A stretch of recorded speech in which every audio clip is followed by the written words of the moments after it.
We got our first horror movie and our first movie of 2025. Things are about to get a little hairy. Let's talk about Wolfman.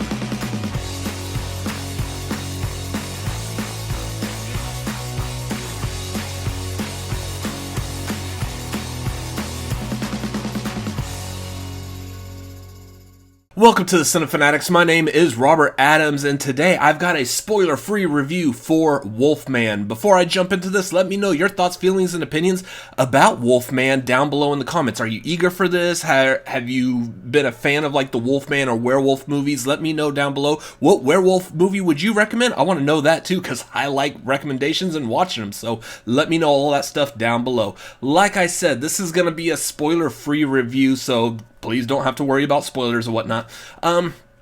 Going into this, I am a big Leigh Whannell fan. I do like Upgrade and The Invisible Man. I thought both of them were very well done. Really like how they play into like the techno-organic type of horror with those movies. A lot of the camera moves and stuff that we see in those movies are great as far as getting like an outside view on it, almost like a video game type of perspective on some of these motions, especially like that first fight in Upgrade where he's in the dude's house and he's fighting the dude when Stim takes over. I love the camera motion and movements with that. It doesn't really work so well in this kind of an aspect, but we get a lot of that in this movie as well. Not quite to the extent as the previous two movies, because there's nothing really techno-organic about this movie. This is, for the most part, a good, like, straight werewolf type of movie. It is also kind of a bottle movie, in which case most of this movie takes place at this like little farmhouse out in the middle of Oregon or Ireland or New Zealand, whatever. I mean, it's supposed to be Oregon, but who knows? The end credits know, because that's where I learned all this. But yeah, a lot of the shots in there, beautiful cinematography.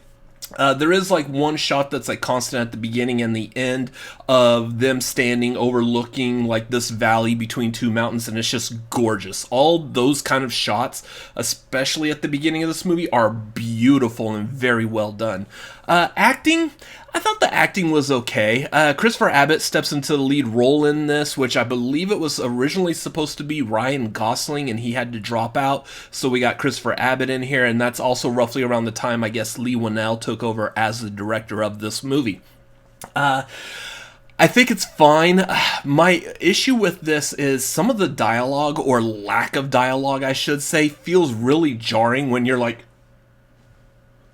What's going on? What? Huh? Why are you not talking to each other? Like, that gets nerve-wracking, at least towards the beginning of the movie. I thought it was interesting enough for that to hold my attention throughout this movie. I didn't fall asleep like I typically would, and like I'm kind of under the weather, dealing with like allergies, and just all this is just a big mess right now. So I was worried that I was wanting to fall asleep, especially if it's a dark, quiet, peaceful movie, which for the most part it is. That being said, the sound design in this movie, there's one scene involving a spider that just really shows off how well the sound design for this movie is, and that is key to this. There's a lot of aspects of this movie where we are seeing it from the wolf point of view, the Wolfman point of view, and it's really interesting to see that, especially because we typically don't really know exactly how a wolf would see or hear or think or whatever. So it's kind of nice seeing that, because I don't recall seeing anything like that in any other werewolf movies. We don't really get the perspective from the Wolfman themselves, so I like that being an addition to this movie as well.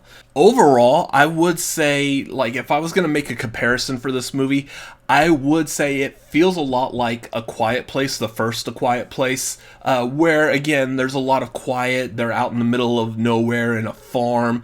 There's a lot of comparisons to that. And then also The Fly, specifically David Cronenberg's The Fly, in that this is also kind of a body horror movie, in that we are following a character as they are slowly transforming into this Wolfman creature, much like Seth Brundle in that movie slowly turning into the Fly, and like almost every like scene that we cut to, we just see that progress just little by little over like Seth Brundle's face and his whole body. We see the same kind of things happening, kind of on a lesser extent here, but we see that same kind of an idea that's in this movie. That being said, the transformation effects are pretty good. Yeah, it looks like there's some CGI involved in this, but can't help it nowadays. I mean, this isn't a Terrifier movie where everything's practical.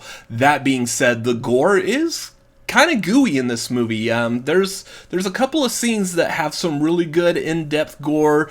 The audience I was with was cringing during one particular scene. Everyone like, and like, me, I'm sitting here like laughing because that's just the way I deal with seeing like absurd, gory things on the screen. So I like how they did that. I feel like it came off very well.